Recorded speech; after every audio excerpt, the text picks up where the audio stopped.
You're being asked to do more, but your title is not changing? Ah, let's talk about how you might approach that. Believe you were born to win. It's your right to win. Claim it, frame it, 'cause you were.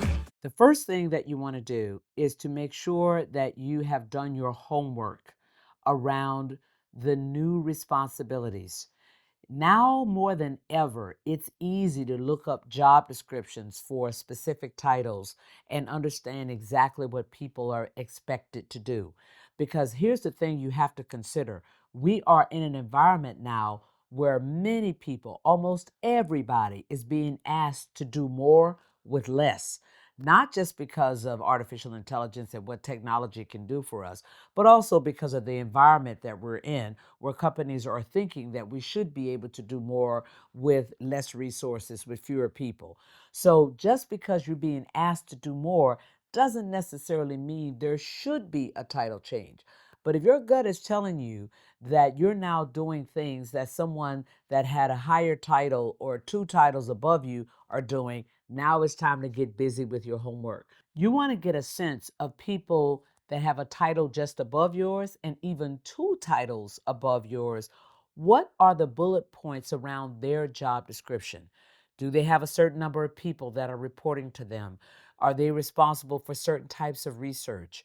Are they externally market facing or are they internally market facing? But what is it about their role that's different than the role you have and that's different than the role you're being asked to do? If the role that you're being asked to do is exactly the same, it's parallel to somebody else that has a higher title or two titles above, you want to make sure that you document that because it's important that you can compare and contrast when you go to sit down with the decision maker.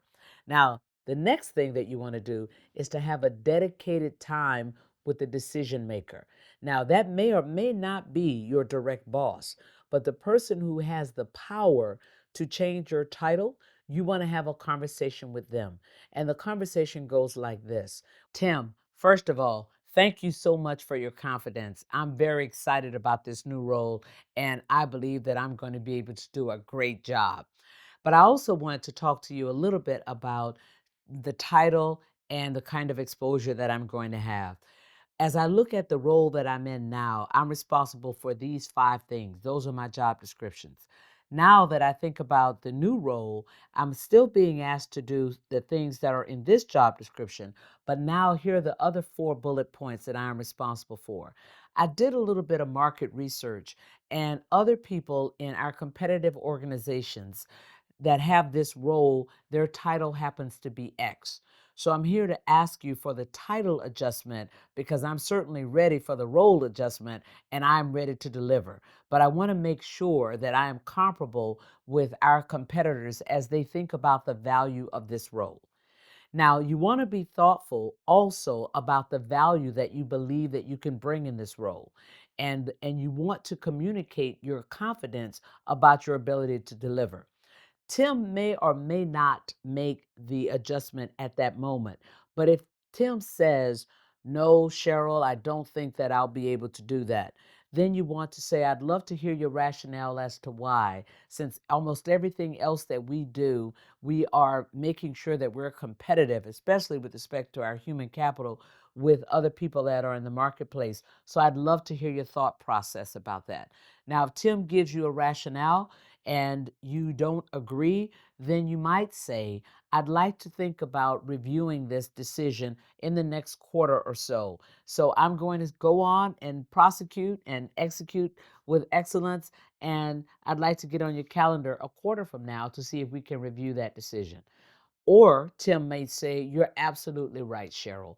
I'm going to give you the shot right now. And Cheryl, of course, you thank him and you get on your way and you begin to deliver with excellence.